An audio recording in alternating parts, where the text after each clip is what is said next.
and brought up at Indore, Madhya Pradesh. And he is a youth mentor, trainer, and educator. He's a gold medalist in National Math Olympiad in 2001. His BTech Chemical Engineering from NIT Surathkal, worked as software engineer at Oracle Corporation Bangalore, conducted scriptural courses for students of several premier institutions like IIMs and IITs, pioneered youth welfare centers for students of six of the top colleges of India, and under his able guidance, large-scale youth fest have been organized at various cities of India, offered specialized spiritual events for business groups, corporate houses, and professionals. So today he will be talking about trees of life, and he has given us a time, his valuable time, and you could understand that how busy he is in spite of being associated with International Society for Krishna Consciousness. He is so busy, and still he has find some time for us. So, sir, we are welcome at Triple IT Allahabad Indian Institute of Information Technology, and I, on behalf of the whole organizing team, extend my warm welcome to this orientation course. And let me tell you a brief about this orientation course.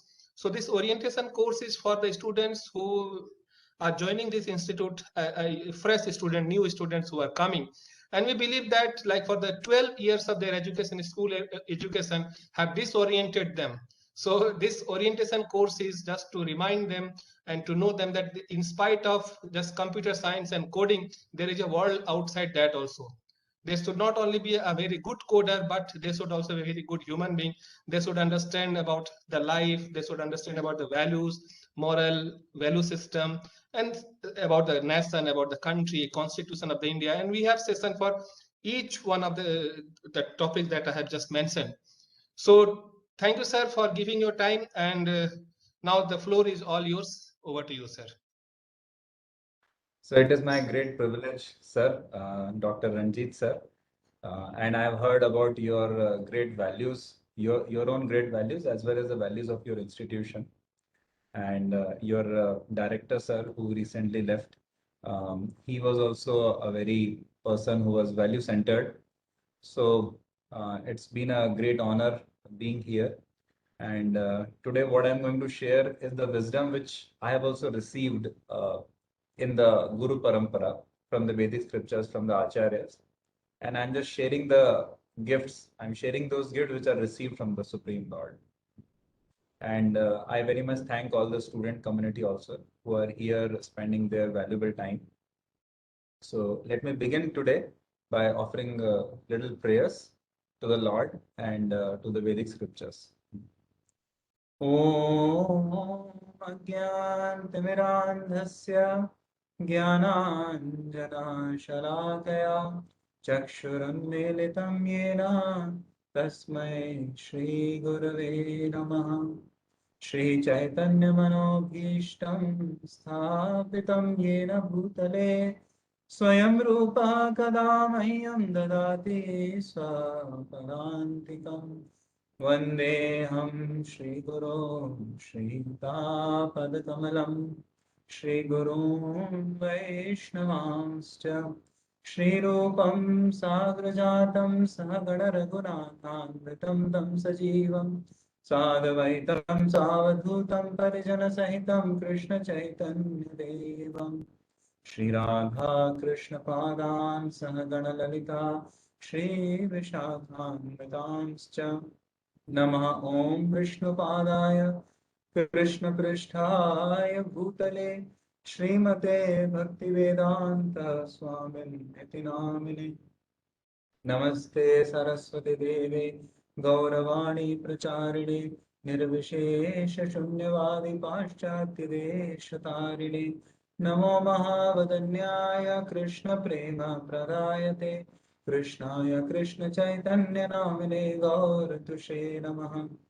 हे कृष्ण करुणा सिंधो दीनबंधो जगत्पते गोपेश गोपिका कांत राधा कांत नमोस्तुते तप्त कांचन गौरांगी राधे वृंदावनेश्वरी वृषभानुसुते देवी प्रणमामि हरिप्रिये। वाञ्छाकल्पतरुभ्यश्च कृपा सिन्धुभ्य एव च पतितानां पावनेभ्यो वैष्णवेभ्यो नमो नमः। जय श्री कृष्ण चैतन्य प्रभु नित्यानंद, श्री अद्वैत गदाधर श्रीवासादि गौर भक्त वृंद। हरे कृष्ण कृष्ण कृष्ण हरे हरे, हरे Ram Ram Ram Hare Hare. So just now, as Dr. Ranjit sir was sharing about orientation, so it's a great privilege for all of you that your college is actually thinking about this. This shows the quality of leadership, because the quality of leadership is as good as the quality of values they have imbibed within themselves and the culture they are trying to inculcate within the campus, within the community of students. So this is really brilliant.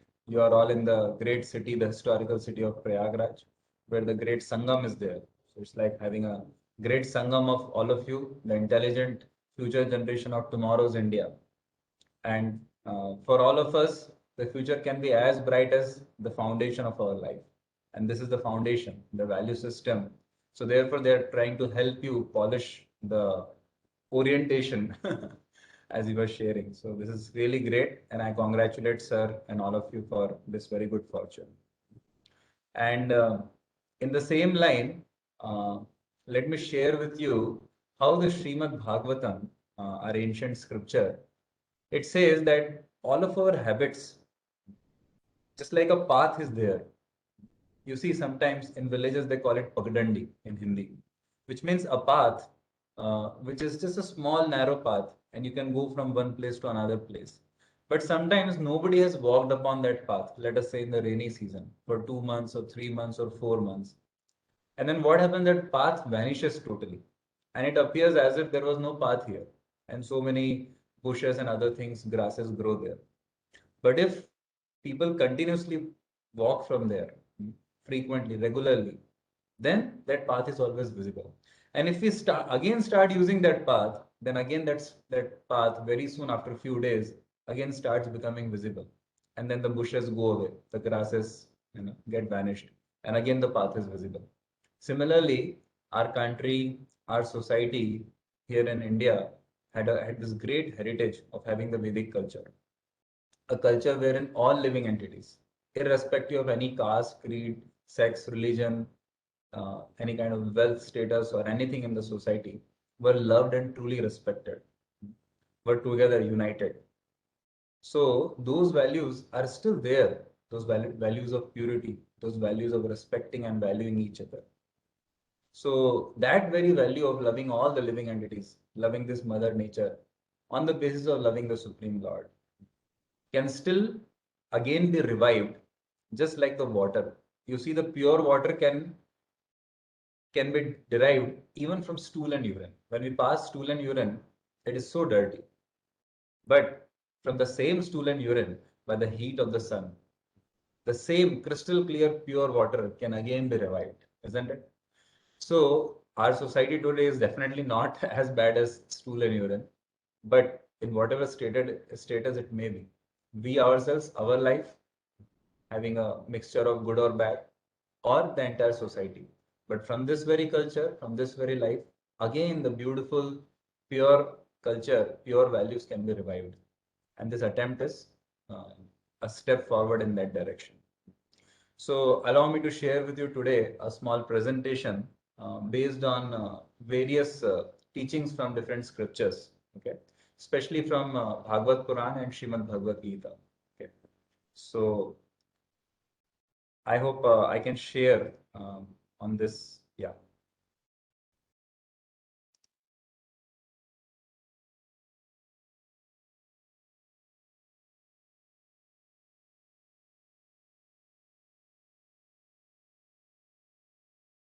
So I'm calling it as a game of life. Are we in for a medal? So let's see. Okay. So let us begin with a small story of snake and mouse. So this story comes in a beautiful scripture, like you would have heard of Panchatantra, Hitopadesh, like that. So what happens is there was a man and he was sitting in a garden area and he was sitting near a tree, like few feet away from a tree. His back was towards the tree and he was relaxing like this. So there was a small hole near the tree and a snake came out from that hole from within the ground.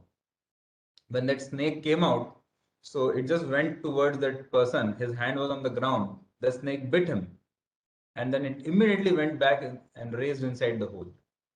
While the man was wondering who bit him and what was suddenly paining him so much in the hand, he looked back. By the time snake went inside and a little rat came out.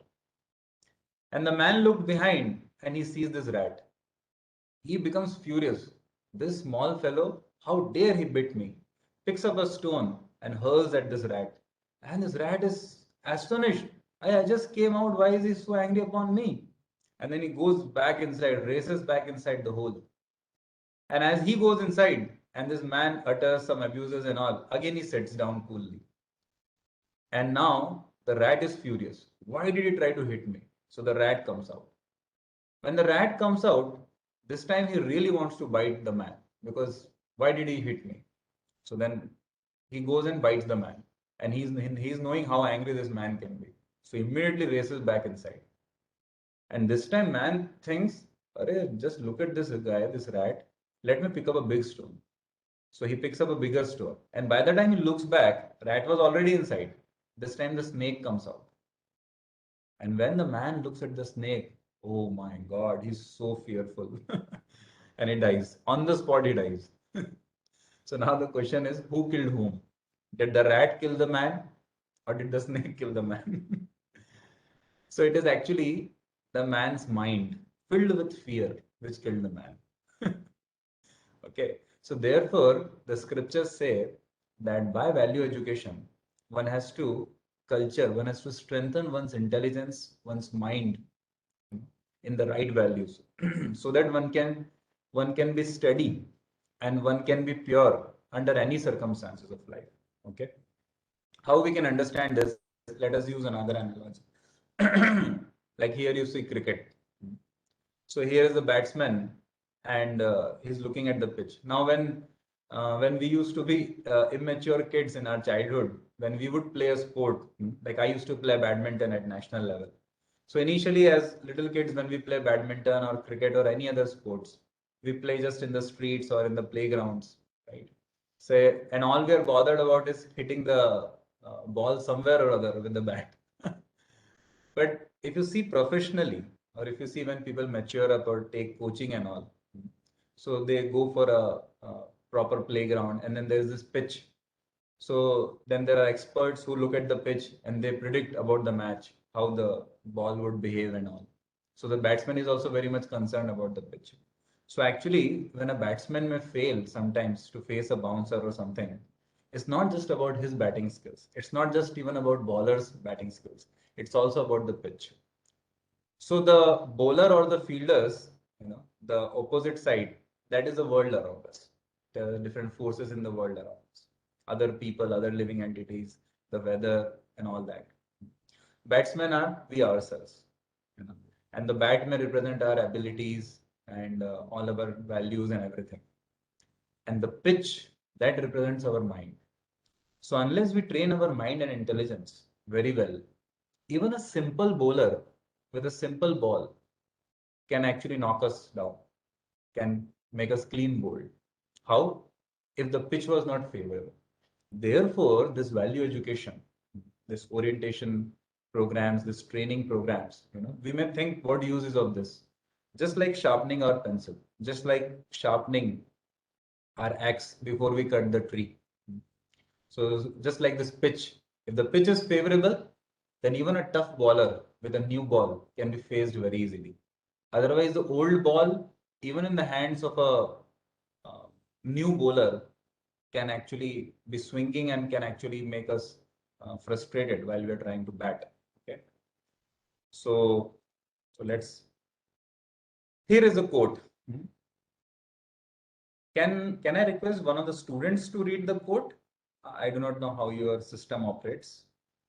Does it work like that? Can anyone reply? May I speak? Yeah, sure. It is written, the race of life is a marathon, not a sprint. Thank you. So it says the race of life. So this life is a marathon, not a sprint. So it's not just okay till now 200 meters or 300 meters. When you go for sprint, 100 meters, 200 meters, 300 meters. So it's like somehow or other you just run at your best speed.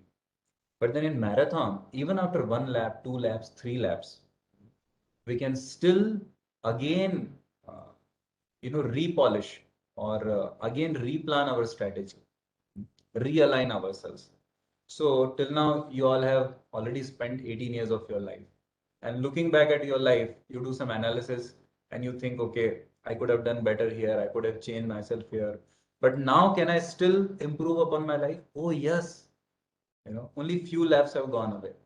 But the most important news is, the big good news is, there are many more ahead. So this is a marathon. So let us try to do our best even today and can make all lot of difference. Okay, let's go ahead. So as we go ahead, I would like to bring you to Japan for 5 minutes. And here in Japan, let us hear a story of a true story of a sensei. Okay. So there was a small boy, and this small boy, he just entered into his teenage, and as the young teenagers, he was, one of the things which he was very much attracted to in those days in Japan was the whole culture of kung fu or karate.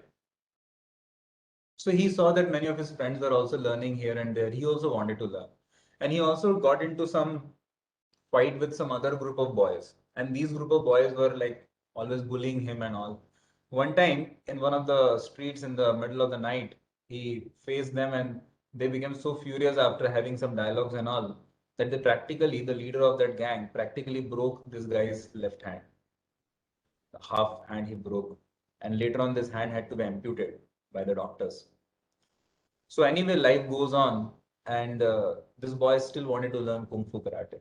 One day he goes to an old uh, guru of Kung Fu. So he goes and says, Sensei. Sensei in Japan means acharya or teacher or professor. So he says, Sensei, sir, would you please teach me Kung Fu Karate? So he says, yes, my dear boy, why not? If you're willing to learn and if you have faith and consistency and if you're willing to put in all that it takes, then yes, I am also willing to teach you. So he accepts him as his student, and he keeps two very important, rules. What are they? First, he should have faith in his teacher, and he should not question even if the teacher is teaching something is not able to understand. And second, he should thoroughly practice. Okay.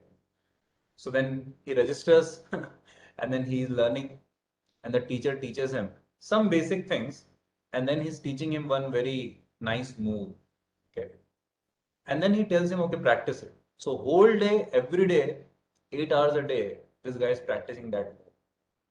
Practically 6 months get over, and he's still practicing that move only. And he's asking the teacher, Sensei, are you sure you don't want to teach me some more things? You just taught me some basic things and then this one move only. And the teacher reminds him of those two rules. And he says, yeah, fine. So he goes ahead, practices.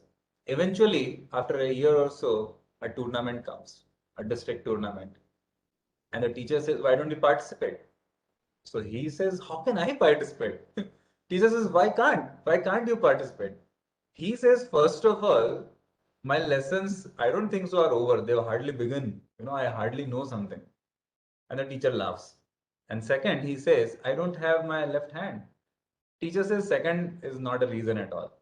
First, as far as I, your teacher, believe, you are ready. So he is wondering, and the teacher pushes him into it, inspires him, and says, no, you register. And the boy thinks, okay, I'll have some experience. I'll get out in the first match, but let me go. So he goes in. And to his utter surprise, he wins the first match.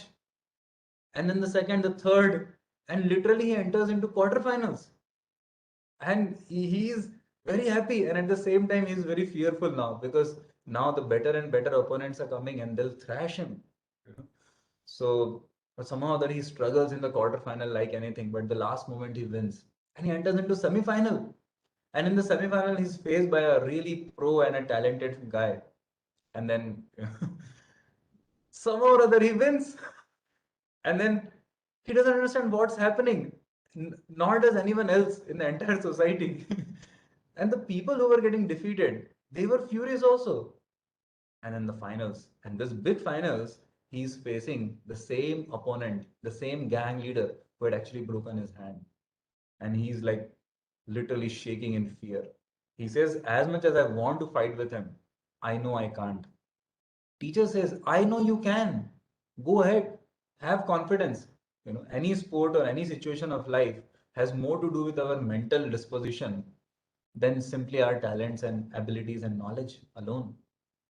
So then somehow this, because of his faith in the teacher, because of his respect for the teacher, he somehow goes in the ring, but he's very fearful. In the first round, he gets thoroughly beaten up.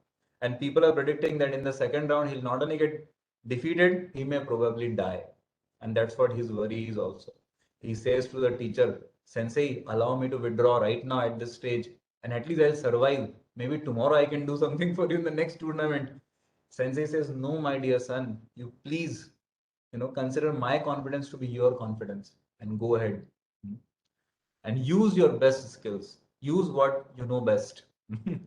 So then he goes, and as he was thoroughly getting beaten up, he remembers the sensei's words, and then he uses that move which sensei had taught him so much, that tough move, and he uses that move, and it was so deadly that his opponent, right in the first use of that move, he gets floored, and he's not able to get up, and this boy wins the game, and everybody is surprised and cheering because such a good boy, and he has won this, and he receives the trophy and all the photographs and journalists and all, and then he's going back with sensei, and he says, Sensei, I need to ask this question.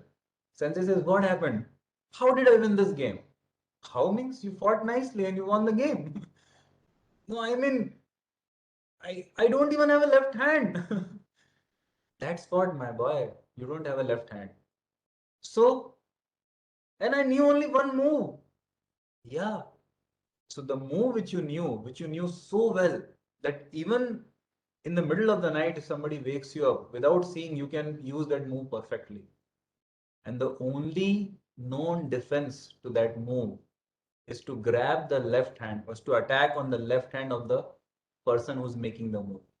And you don't have a left hand. Oh my God, this boy was amazed. He said, Sensei, you made my greatest weakness into my best strength without even me knowing about it. Sensei said, yes, I was just trying to do the job of a teacher. So this is the value of learning the right values. Even if we do not know right now about those values in our life, but one day they will come of use. I think we all, at this age of around 18 or so, we all can do this exercise. If we look back in our life, in the past, in our teenage days, in our childhood days, there must have been many small or big incidents or lessons or principles which our parents, which our teachers, which our elders, which our well-wishers must have emphasized upon us, which they might have tried to teach us.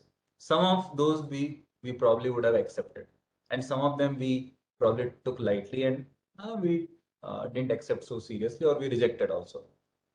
So now we can look back and see, had I followed some of those, yes, today my life could have been even better than what it is today. It is already good by Lord's grace, but it could have been better, right? So this is exactly about the story of Sensei. Just like Arjuna, who was in the battlefield of Kurukshetra, as the Bhagavad Gita says, and he was facing opponents much beyond his power to subdue. There was Bhishma, there was Drona, there was Kripacharya, there was Karna, there was Duryodhana himself. There were many other fighters like that. How could he fight in opposition to them, and how could he expect to win at all? But he had the trump card. He had a great teacher. So just like you see, there can be a simple pencil, and or there can be, like, you guys are coders, so there can be a simple laptop, okay, with not such a great configuration, and there can be another laptop with great configuration, excellent supercomputer, okay. Now, which one of them will make a better code? If you try to code on that, which one of them will lead to a better code, a better animation, a better use of any programs or tools? It doesn't depend on the system. The system's configuration can help you to some degree, but mainly depends upon the coder. Just like kitchen, you may supply all the best ingredients and best instruments in the kitchen, but then it depends mainly about the qualification of the cook, the character of the cook, right? Just like any pencil or any musical instrument, you may have a simple guitar, or you may have a millions of dollars worth guitar, electric guitar, but then it depends upon the musician who's holding the guitar, right? A simple pencil can make the best drawing in the world if it is being held by that. Similarly, if we can make use of, and if we can connect to the right guides in our life, who can give us the right values, who have that ability, that adhikar, that qualification to actually share with us the right wisdom, then we can do great, even if we are that simple pencil. Okay. So therefore, what can be better than the Lord's message himself from the scriptures? So with this background, let us enter into the topic of today, that is tree of life. Learning the art of balance. So usually I do that sometimes. I've asked sometimes in corporates like Google and Microsoft, when I've given them some seminars to those employees, or sometimes even the students of MIT, Boston, students of Harvard and all. So I've asked them, okay, can you draw a tree on a piece of paper? And you know what they draw? Generally, people draw a tree beginning with the trunk, okay, and then the crown. So here you have the crown, and then the trunk. Hardly anyone cares to draw the roots, okay. But the scriptures say, in the tree, if we compare our life to a tree, okay, then now what's visible when you look at the tree, like in the real world? What's visible? Only the trunk and the crown. But the strength of the tree, the quality of the tree, the steadiness of the tree, actually is determined more by the roots, right? Like, for example, if the tree's roots are very, very, deep, then even in the continuous years of drought without any rains, the tree can easily survive, drawing water from the depths. There is such a tree called tree of life in the Middle East. It's in the middle of a desert, Registan, and it's surviving. You can even Google it. And you'll be amazed that kilometers and kilometers and kilometers, for hundreds of kilometers, there is no vegetation only. It's all dry sand. And for years, it doesn't rain. But this tree is very green. So everybody goes and visits it, whoever goes there. Why? Because they're wondering, how is this tree surviving? Because of the depth of its roots. Okay. So the roots in our life, they represent the values. They represent the culture, like the culture of respect, the value of valuing other people in our life. Like in the modern times, people often use people and love things, whereas in the Vedic times, people used to love people and use things in the service of the people. Because the real joy in life, the real satisfaction comes from loving relationships, not just from gadgets and accomplishments. Okay. Gadgets and accomplishments, the joy from that comes and goes. So what are our roots? What are our inherent values? What are our sacred priorities in life? Okay. What are our principles by which we deal with the mother nature? Okay, how do we deal with animals? How do we deal with plants and trees? Do we unnecessarily use the resources of this world and leave a bigger carbon footprint than needed? How do we treat cows? How do we treat goats or the birds? How do we treat the ocean by throwing just like that, littering our things in them. How do we treat the nature around us? How do we treat um, the professor, the teachers, or the parents, or any elder like that? So all these are forming the value system, or even um, our habit of like what kind of language we use, and are we grateful to someone who helped us, and all these things. These actually form the very foundation of our life. And then the trunk. Trunk means the practice, the lifestyle which we have. Do we lead a clean life? Do we take bath regularly? Do we wear fresh clothes? Do we live a organized life? And are we dutiful? First duties and then desires. Okay, like that, or is it the opposite? You know, and do we play fair in life with others? Or do we steal others' credits? Do we cheat others? All that. Okay, and what kind of lifestyle we lead is also maybe like what kind of food we eat. Just the food which is not very good, not healthy for our body and mind, or what kind of, similarly, what kind of movies or videos we watch, what kind of books we read, novels or other things like that. So they form the trunk. Okay, the physical, emotional, social, and mental well-being. Even doing exercises or taking proper sleep in the night. Otherwise, many students later on their biological clock, they start waking up in the night and sleeping in the day. Okay. And then the crown. The third part is the crown. The crown represents our contribution to others' lives, to the society. Like, for example, as students. So can we help our younger students? Can we help even other living entities? Sometimes we may have extra food, we may have extra money or resources, we may have extra time and energy, and we can use it for the others' welfare, like that. So what are the flowers and fruits which our tree, which we as trees are producing for others? Okay. So the tree of life is the art of balancing all three. Imagine a tree with a very, very, very thin trunk, but with big crown. The tree will anytime break, right? Or imagine a tree with hardly any roots. So a little storm may come, some kind of disturbance in life, some kind of challenges in life, and that tree may break down. And a big guy, but little bit somebody spoke some abuses to him, or he lost a game of sports, or he didn't get selected in a particular company's interview, or he got less pointer, and he may commit suicide also, because, or he may get into drugs because he's weak minded. Okay, like that. So so therefore our tree has to be balanced. Okay. So let's go ahead. Now comes the point that some tree may say, what if already my roots are not very deep? I'm already a tree.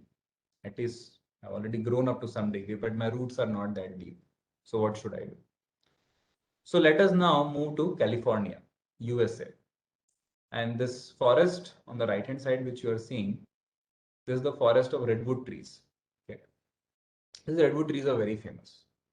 So one amazing thing about these redwood trees, one peculiar thing, is that their roots are not very deep. Their roots are not very deep, and they are the biggest trees in this world today on this planet. And some of them have been alive for more than 5,000 years, which means they have even seen Kurukshetra war. They've been there, and they're even today here, the same tree, right? 5,000 years. Yeah, and they're still alive. So many cyclones have come and gone, so many earthquakes, so many forest fires, and they've been through all of that, and they've survived. How? If their roots are not very deep, in fact, they have one of the most shallow, one of the most shortest roots, and they're the biggest trees. If you cut one such tree, one adult tree, redwood tree, you can make 300 houses of wood alone, 2 BHK. Can you imagine? That big trees they are. So how are they able to survive all these challenging circumstances if their roots are not very deep? Here comes an amazing thing. The lack which we may have in our roots, can also be complemented when we join hands. These trees are all connected with all the nearby trees. So let us say there is 100 square kilometer of forest of redwood trees. So these redwood trees, like each tree has 4 or 5 more trees around it in different directions, all the 8 directions. So their roots are intertwined, as you see in this photo. The roots are intertwined. And because of that, each tree in the forest is deriving strength and nourishment. They're sharing with each other, even with the brand new tree kilometers away, because that whole networking is there. I think you guys understand networking very well. You are from triple IT. So they're all interconnected. The roots are intertwined. So, like you would have heard in your childhood, na, that if you take many sticks, individually, each stick can easily be broken. But when you take them together, then they are very strong. It's really not so easy to break them. It's practically impossible. Similarly, these trees are like that. So this shows us the power of collaboration, the power of unity, the power of teamwork. So I may not be a very good batsman. The other guy may not be a very good bowler. The other guy may not be a very good wicket keeper. But together, we 11 can be an excellent team. Okay. So it's amazing actually. Even if 11 players are all Sachin Tendulkars, they can be defeated easily by a new team, which may have a balanced, and all are working together. These commandos, super commandos or black commandos, I think they're called as black commandos. Black commandos in Indian Army are one of the most powerful warriors on the planet today amongst all countries. Why? Why are they so much valued over the regular soldiers? Because it is said that 6 such commandos, 6 or 7 or 8, I think they're one team, I think 6. So 6 are their black commandos together. They form one unit, one team. They are the people who do this surgical strike and all such things. And usually they return successfully, all of them alive. So how are they able to do such things, which even a unit of 400 soldiers in regular army cannot do? How? It's not like they are having too much of extraordinary weapons or something. Yeah, they have little better weapons and armaments and all. You know what is the main thing?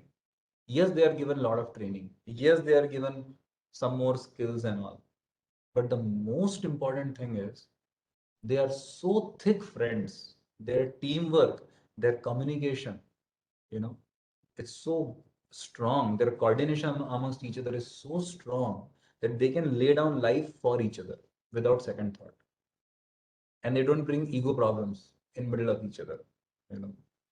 So this is the most amazing thing about them, the power of unity, the power of teamwork for one central goal. Like that Michael Jordan. Michael Jordan is that famous basketball player. This person, look at his character. It was a real time event when in one of the historical basketball games, it was an international final tournament. And this Michael Jordan was about to make a world record. So there were just like 1 or 2 minutes left in the game. And if he does one more basket, which he could easily do, then they'll not only win the game, but he will also make an individual world record. So he was on that brink. He had the ball, and just few seconds were left. He was going towards the basket, and he was like in the towards the second distance. I don't know what technically they call it, but like the closest near the basket, and then one more like 2-3 meters away. So there was like 90% chance that he could have done the basket, and he jumps up, leaps up in the air, and only like 6-7 seconds are left, and he throws the ball, and everyone is thinking he has thrown it towards the basket, but it doesn't go to the basket. There was another team player of his who was standing right next to the basket, and he actually passed on the ball to him. Even the other players, the other team's players thought that he was passing on the ball to, he was doing the basket himself, but he actually threw to this guy. And this guy, he was surprised. He picked up the ball, and then for him, it was 99% chance of making the basket. So he made it, and they won the game. Although they won the game, everybody was like little upset. And then all the journalists were asking him, why didn't you put the basket, make the basket yourself? There was hardly any chance you would not have made it. and we would have made the record. He said, no, first comes team. Ideally I should, I should pass it on to my teammate. So you see, his character we are still remembering today. Had he not done that, probably we would have never discussed his example, right? Although he made the world record. So many world records are there. But it's about character. Even in the game of cricket, often when players, the batsmen, if they are out and they just walk out, that is highly appreciated actually. On the contrary, some are out, and if the umpire is not able to understand that they are out, they go on playing. Although the camera later on may reveal. So the character of the person counts much more in the long run than simply the competence. So when we are united, that's a very high degree of character. The teamwork. A team means TEAM. Together, everyone achieves more. Together, everyone achieves more. If I give you rice, if I give you milk, if I give you some sugar, if I give you some other ingredients like dry fruits and all, so you may individually like them or whatever, but if I mix them all together in the right teamwork and make sweet rice, kheer, and then you may love it, isn't it? Like separately, rai, jeera, and all this different spices and sabjis and oil and all, vegetables and oil and all may not be so attractive. But if you mix them all together in the right time, in the right sequence, in the right ratio, then together in the teamwork, even the salt is not even visible at all. But together they can win your heart. Similarly in music, whether it's sports or music or anything, even software companies, what do software companies do? They bring some talented people on a common platform. They give them a common goal. Okay, here is the project for your team. And you do this, you do this, you do this. And together, when you are willing to have a common goal and work together as a team, you do wonders. Of course, because everyone is being paid, so that becomes their main attraction. But the idea is, if people can come together as a team in common interest, if they can be united, then there is no limit to what they can achieve. They can themselves be amazed, and they can even overcome their own weaknesses. Individually we may be weak, but together we can overcome it. So this is the power of collaboration or unity. There is one another thing about these same redwood trees. Okay, so sometimes there are, or often, there are huge forest fires, huge, okay, like devastating forest fires. Now it appears that these forest fires will actually burn off all these trees, and when those forest fires go away, practically all the leaves are burnt off, most of the branches are burnt off, and what to say of small uh, you know twigs and other things, or even the other small plants growing nearby. Even the external surface becomes black of all these trees, redwood trees also. It looks like it was the greatest devastation, great challenge, great difficulties, right? They do come in our life. And then the winds, strong winds blowing. But you know what? This is exactly what was needed for the growth of redwood trees. How? See, when these great forest fires engulf, so what happens is that they burn many of the dead leaves and some other plants and here and there, and some external small parts of these trees, and then the entire soil below. So all the dried leaves and other things, forest nobody's cleaning na every day. So all those piles, sometimes it is like feet of, many feet of piles of dried leaves and branches and twigs and grasses. So they all get cleaned off. Cleaned off means they all become, black carbonized material, and then they're absorbed into the soil. Okay. And because of that fire, that heat which is generated, the soil also becomes loosened up. Another thing, because of this fire, the flowers or the fruits of the redwood tree, which are not to be eaten, but the seeds of these redwood trees are very nicely protected inside these small fruits. And those seeds are very, very tiny, like your rai ka dana, mustard seeds. I mean, so the fire makes them open up because of the heat. Otherwise, they are very strong and they don't open up. So for these trees to go ahead and have the next generation trees, these seeds need to be brought out. Plus, the soil needs to be loosened. Plus, the feet of thick, dried up leaves and all, they need to be removed. And all of this happens because of the fire. Amazing, isn't it? What looked like a huge challenge, huge difficulty, was actually a blessing in disguise because it helped the trees to grow. Similarly, my dear friends, my dear younger brothers and sisters, my dear future generations of our India tomorrow, my dear hope of tomorrow's world, tomorrow's society. When difficulties and challenges, face right in our face, remember, they hide beneath themselves great opportunities for us to grow. Just like exams, you will be faced with some exams and semester papers and whatever in your triple IT, right? But what is lying beneath them is a cluster of many, many opportunities for your career, right? Similarly, when challenges come in our life, when difficulties come in our life, we can actually choose to grow through them or simply go through them. Why do simply go through them? Let us grow through them. Some people age up, but they don't grow in maturity because they have not faced challenges. Fortunate are those who face challenges. Like when you give challenges to your muscles, so slowly your muscles build up, isn't it? But when you don't give challenges to your muscles, even when you don't move your hands and legs only, you're just sitting around in the nice sofa for many, many days. Later on, you'll not be able to move your body only. So similarly, our character, our mind, our intelligence, by facing difficulties and challenges, but by being rooted in the right values and our duties, we actually grow. Okay. So that is another beautiful lesson. And also the wind helps the seeds to actually go in the right place and then they grow. Another beautiful lesson from trees. Here it is.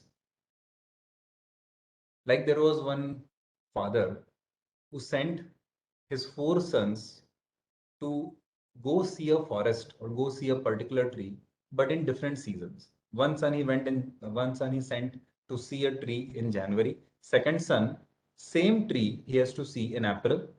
Third son in July or August, and fourth son in October, November. Now, when they all returned, all of their interpretation about the tree was different. This tree has no leaves also. But this tree is laden with fruits. Oh, this tree is nice, but it is just nice. So then the father taught them, see, honestly, all of you saw the same tree, but you have a totally different interpretation. That's because you saw the tree in a very small time period. So don't judge a tree in one season alone. Similarly, don't judge a person or even yourself in one season alone. Okay, last few years, probably there might have been some downs in your life or some ups in your life. So don't judge yourself. Just like you cannot judge Sachin Tendulkar in just 2 innings or 3 innings where he got out and duck or 5 runs or 10 runs. To wait and watch him for years. Okay. Similarly, we ourselves also, we should not become very light or proud when we are too much nicely performing. And also we should not undermine our potentials when we are going through some tough phase of our life. Okay. There is hope for everybody. We can all always change, always choose to change. It's our choice. Okay. Every saint was a sinner before, and every sinner has a future tomorrow. Okay, like that. Another thing is we should not be proud also of our good things done. Why? Because there are a lot of contributions of others, our parents, our teachers, the Supreme Lord who arranges this entire world, who gives us talents, this body, these resources, these abilities, right? The timing, the mother nature. There are so many contributors. But the credit may come to us alone. But we should learn to share it and not become proud that I myself am the doer. Okay.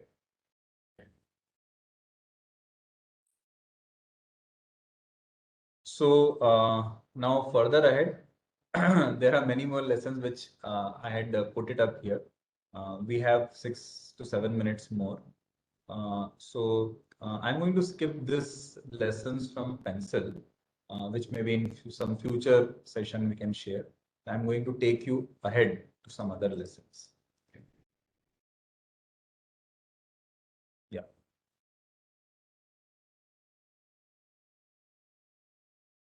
So which color balloon will fly higher?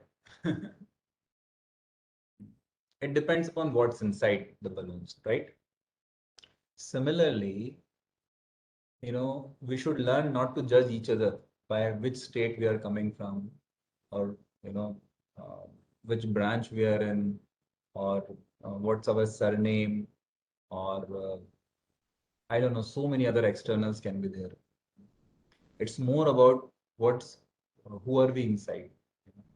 Often a girl is judged by her looks and by her figure and all, by the skin of her color. And often a boy is judged by some masculine things and some other attributes, or maybe how much money he has or whatever. But actually, we cannot just know a person in an instance like this. The real substance, the real identity, the real introduction of the person is what's inside. If any of these balloons is filled with helium or any such light gas, then yes, they will fly very high. But some another balloon which may be looking very shining very nicely, very good looking and very nice color and all, silky color, and having a nice silky thread, but it may be filled with a heavy gas and it may not be even be able to fly much higher. It may not even be able to fly at all, right? So imagine a golden envelope with a bill of 1 crore rupees and a simple white envelope with a check of 10 crore rupees. So truly speaking, it's about the character of the person, which is what is inside. So let me share with you in 2 minutes this story of Chris Matthews. So it's a very beautiful story. It's again a real life story. He's a person even alive today, and he's in America. So around 3-4 decades ago, when he was a young college lad, he was about to get into college, or he just got into college. So he got into wrong association, wrong friends. That's what happens in schools or colleges to many people. One of the good things has been in your life that you had some offline years, last 2 years, 2.5 years. But you had online years. But when you come offline, often there is one of the risks in life is to get into wrong association. So what is the meaning of wrong association? So when he got into so-called friendship of some so-called friends, they got him addicted to drugs. They got him addicted to like some other wrong habits, like gambling and womanizing and all. And very soon he was even looting people, killing people, or doing whatever it was needed to get money, to get drugs, and all. He became so addicted that he was not able to discriminate anything in his life. His character became very low. And soon he was caught by the police. So some people face a lot of health challenges. Some people ruin their career because of these habits. And like this guy, he got into jail.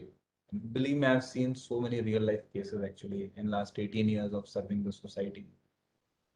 And it's terrible. So,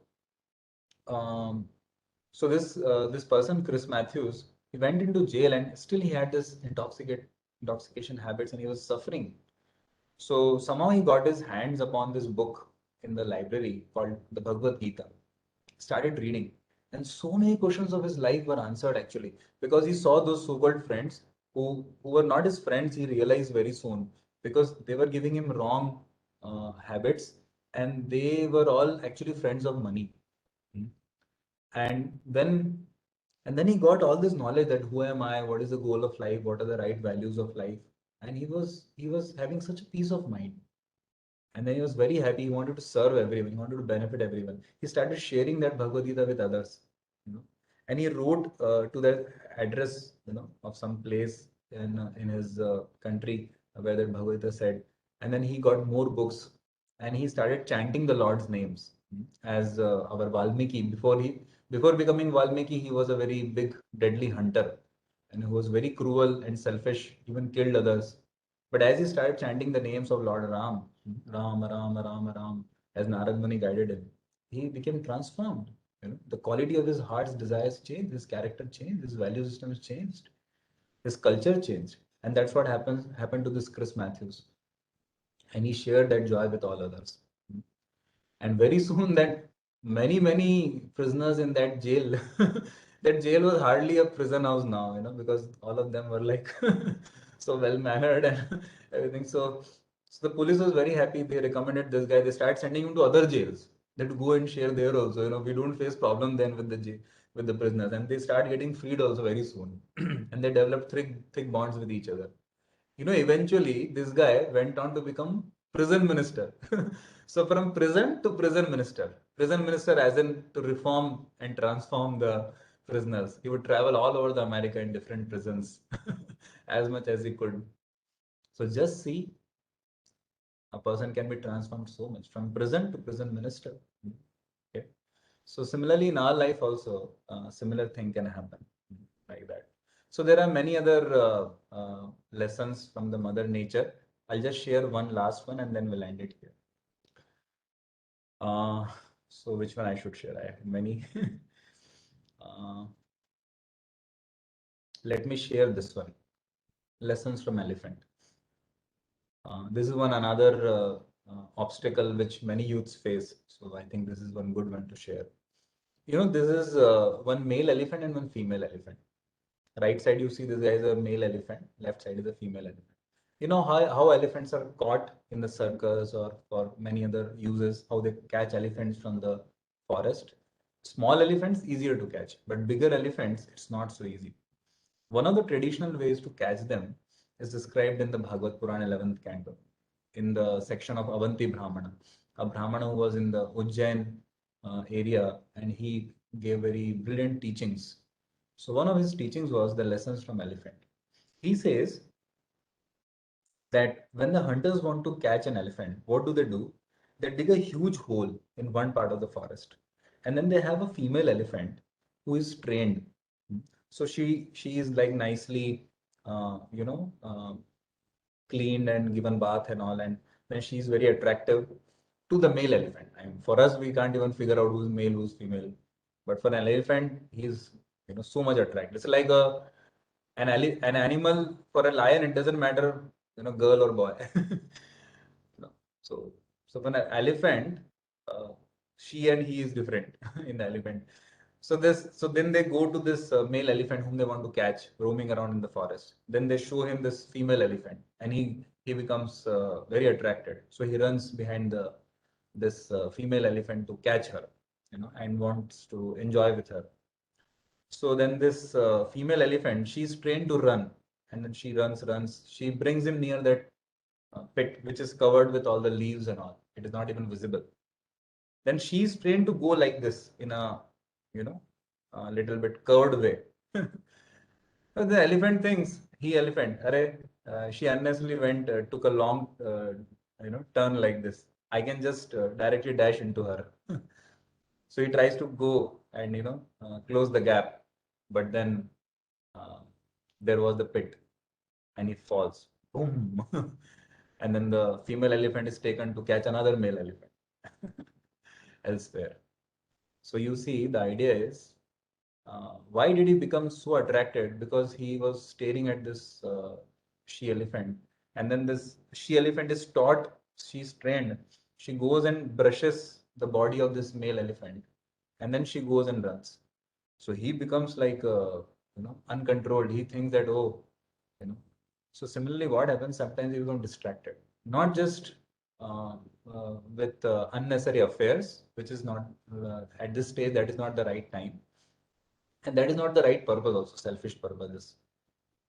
And also we may get distracted by today's smartphone technology and other things. Even the CEOs of big IT companies are telling many of their kids, teenage kids, that you touch smartphones only later on, except for the academic use today.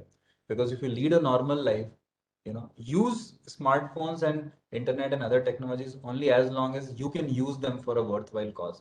Otherwise, it should not happen that they start using you and you fall into habits which are not able to come out of from.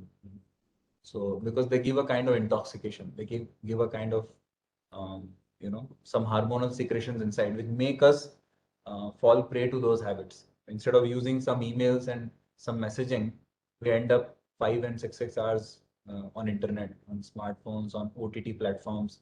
4 hours 38 minutes is the average screen time of an Indian youth today on the mobile phones, and hardly anything of it is productive.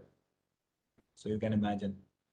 So therefore, these beautiful lessons from the scriptures can actually give us wonderful foundation for our character. And these are all coming from the Supreme Lord Vishnu, Krishna, whomever, whatever name you may call. Lord has many, many names in his different avatars.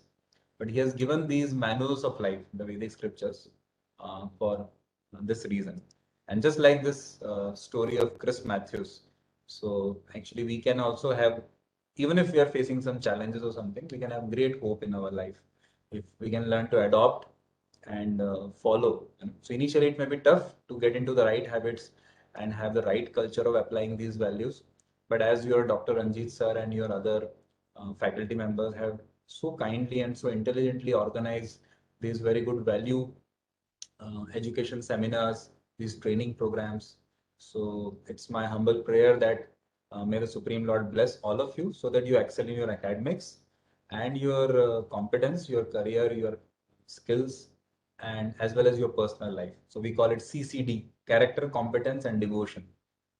Character, which are values and your character, and then competence, your skills, your academics, your career, and third is your culture, how you deal with the world, how you interact with others, and so that your life becomes a successful life and you become mini Arjunas, mini Draupadis.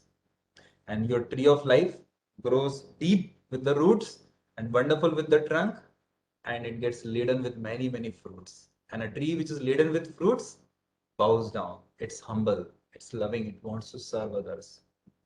So all the best once again. And I chant holy names of the Supreme Lord that may he blesses you. Hare Krishna, Krishna Krishna, Hare Hare, Hare Ram, Ram Ram, Hare Hare. And I thank Sir and all the organizers for giving me the opportunity to interact and share this wisdom with all of you. I'm just a postman. I'm just sharing what I received. It's not my own. It's the Supreme Lords and Acharyas.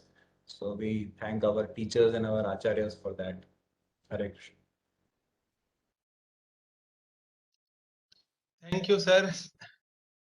Thank you very much for your very realistic and required talk on this is the trees of life. Normally, we the students, we normally everyone is busy with some unnecessary stuff, and what exactly is required. Actually, normally we used to forget all those things. So that is the essence of life, and actually, this is the reason for all those anxiety and stress that we are facing in nowadays life. What actually matters most is the quality of tea, not the size of quality of the color of cup. Or like what actually inside is the balloon. What is inside the balloon that will make it fly, not the color of balloon. But most of us and most of our students, we actually are so much attached to the color of the balloon or the color of the cup that we forget the quality of tea. That the quality of tea will ultimately we have to consume, not the cup will be consumed. So that's why now very beautifully and with the help of all those stories you have presented all those lessons. So thank you, sir, and definitely this would have been our students must have been benefited with this very sensible and timely talk of yours.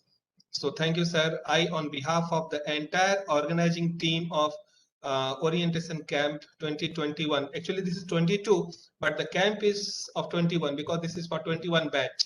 So we are just almost a 1 semester delayed because of this COVID pandemic. So see how a small, very tiny virus, which is not even seen visible with our naked eyes, has made us nail down everything. The entire world is in a lockdown situation, and perhaps we are the only person, only civilization, living civilization in this earth that we have seen this kind of situation. That complete earth was in a lockdown condition.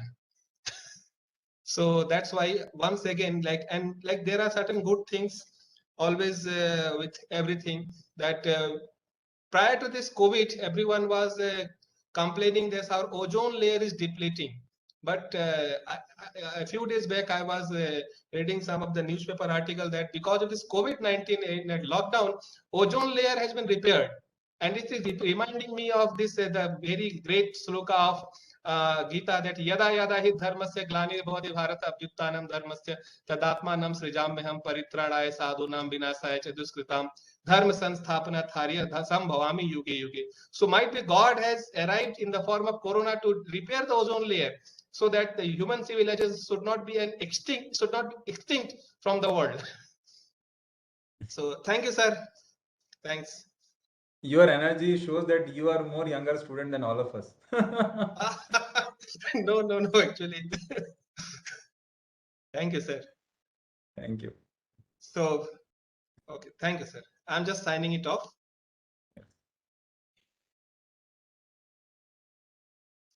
Okay, so friends, now from 4 o'clock, you will have your assessment session. So those who have missed the assessment session yesterday, so they can complete their assessment today, and that's all. So you can have a break for 15-20 minutes, and then we shall be assembling here once again, not here, in your respective Google Classroom. So there you'll have to, your TAs are waiting for you, and they will be having some assessment for you. So please be there in your respective Google Classroom for your assessment of today's learnings. Thank you. Have a good day.